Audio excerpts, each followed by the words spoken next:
नमस्कार, मैं हूँ राजेश श्रीवास्तव। क्या भारत में अब युद्ध की घंटी बज गई है? जी हाँ, आसार कुछ इसी तरह के नज़र आ रहे हैं। कल देश के गृह मंत्री अमित शाह ने एक एडवाइज़री जारी की जिसमें उन्होंने देश के लगभग 15 राज्यों, अब यूँ कहें कि सभी राज्यों में इस बात की मुनादी कर दी है कि 7 तारीख को यानी कि कल एक मॉक ड्रिल का आयोजन किया जाए, जिस मॉक ड्रिल में युद्ध के जो स्थितियां होती हैं उससे अवगत कराया जाता है आम जनमानस को कि अगर युद्ध के समय पर बम गिरे तो क्या करना चाहिए, अगर ब्लैकआउट किया जाए तो क्या होना चाहिए। यानी कि ब्लैकआउट का मतलब ये होता है कि जब युद्ध होता है तो उस समय सारे लाइटें बंद कर दी जाती हैं, पूरी तरह से अंधेरा रहता है ताकि जो दुश्मन सेनाएं होती हैं जो ऊपर से बमबारी करती हैं उनको ये ना पता चले कि कहाँ पर रिहायशी इलाका है या कहाँ पर जंगल है। इसीलिए उसको पूरे क्षेत्र को ब्लैकआउट कर दिया जाता है। यही नहीं, इसके अलावा आपको जो सेना के आसपास के क्षेत्र हैं वहाँ पर आम नागरिकों को बंकर में भेज दिया जाता है। जो प्रभावित ज़िले होते हैं वहाँ पर तमाम सारे सुरक्षा कैंप बनाए जाते हैं जहाँ पर आम नागरिकों को भेजा जाता है। इस मॉक ड्रिल में ये भी बताया जाएगा कि किस तरह से आम नागरिकों को एहतियात बरतना है, अगर युद्ध का सायरन बजता है उस स्थिति में कौन कौन सी सुरक्षा बरतनी है, किस ओर जाना है, किस ओर नहीं जाना है, किस तरह से अपने आप को सुरक्षित रखना है। ये वो स्थितियां हैं जो बता रही हैं कि अब भारत पाकिस्तान पर पहलगाम आतंकी हमले के बाद कुछ बड़ा करने वाला है। आपको बता दें कि ये मॉक ड्रिल जो है करीब 54 साल बाद देश में होने जा रही है। 1971 का जो भारत पाकिस्तान का युद्ध था, जो इंदिरा गांधी तत्कालीन प्रधानमंत्री के समय में लड़ा गया था, उस समय ये मॉक ड्रिल आयोजित की गई थी।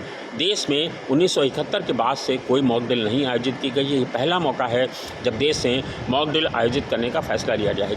इससे माना जा रहा है कि अब भारत कुछ बड़ा करने की स्थिति में है। तो क्या होगा ये एक आने वाले समय पता चलेगा, लेकिन कल फिलहाल देश में मॉक ड्रिल का आयोजन किया गया है और अब ये मॉक ड्रिल बताएगी कि आगे आने वाले समय में देश पाकिस्तान पर किस तरह का अटैक करेगा, क्या होगा। लेकिन अब आम जनमानस अब इस तरह की चर्चा करने लगा है। अभी तक ये चीज़ें सेना के लेवल पर थी, आप देख रहे थे लगातार प्रधानमंत्री हों, अमित शाह हों, रक्षा मंत्री हों, राजनाथ सिंह, सभी लोग इस चीज़ को लेकर ही चर्चा कर रहे थे। सीसीएस की बैठक आज चल रही, जब मैं आपसे बात कर रहा हूँ प्रधानमंत्री ले रहे हैं। रक्षा मंत्री राजनाथ सिंह ने 2 दिन पहले ही दिल्ली में एक जनसभा को संबोधित करते हुए कहा था कि देश जो चाहता है वो ज़रूर होगा। यानी कि सारे नेता इस तरह का लगातार बयान दे रहे हैं कि युद्ध होने की स्थिति में है और हम पाकिस्तान को माकूल जवाब देंगे। हालांकि पाकिस्तान के लिए भारत पहले ही तमाम सारे स्ट्राइक कर चुका है, जिसमें उसने पानी रोकने का निर्णय किया है, सिंधु जल समझौते को अस्थायी रूप से रद्द करने का फैसला किया गया है। इसके अलावा तमाम सारे उनसे व्यापारिक संबंध जो थे वो रोक दिए गए हैं और जो उनके यहाँ जो व्यापार आयात निर्यात होता था उसको रोक दिया गया है, एयरलाइंस रोक दी गई हैं और तो और डाकों का आदान प्रदान भी रोक दिया गया है। ये तमाम सारे एहतियात बरते गए हैं पहले, लेकिन भारत जो जिस तरह का पहलगाम में आतंकी हमला हुआ है वो भारत की पूरी जनता आक्रोशित है और उसका ये मानना है कि पाकिस्तान को एक बार सबक सिखाने की कड़ी ज़रूरत है। उधर पाकिस्तान लगातार दोहरी चीज़ों को अपना रहा है, उधर बलूचिस्तान में वो विरोध झेल रहा है और अब भारत को अपनी तरफ से भी विरोध झेलना पड़ रहा है। इसीलिए भारत ने अब पाकिस्तान पर निर्णायक लड़ाई लड़ने का मन बना लिया है और अब ये कहा जा रहा है कि भारत की जो जनता है जो चाह रही है, भारत सरकार उसी करने की दिशा में कदम बढ़ा रही है। लेकिन अब फिलहाल 7 मई को एक मॉक ड्रिल का आयोजन किया गया है। अब ये मॉक ड्रिल किस तरह की होगी ये तो आने वाला समय ही बताएगा और इस मॉक ड्रिल का प्रभाव क्या होगा ये पता चलेगा। आज इस संबंध में उत्तर प्रदेश के डीजीपी प्रशांत कुमार जी ने एक जो है जानकारी दी है, उस जानकारी को भी मैं साझा कर रहा हूँ। आप सुनिए प्रशांत कुमार जी क्या कह रहे हैं। धन्यवाद, शुक्रिया।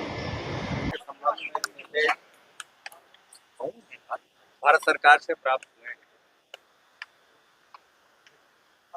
वहाँ से जैसे 19 जिले आइडेंटिफाई हैं, जिसमें एक जिला ए कैटेगरी में, 2 जिले सी कैटेगरी में, रेस्ट सभी जिले बी कैटेगरी के।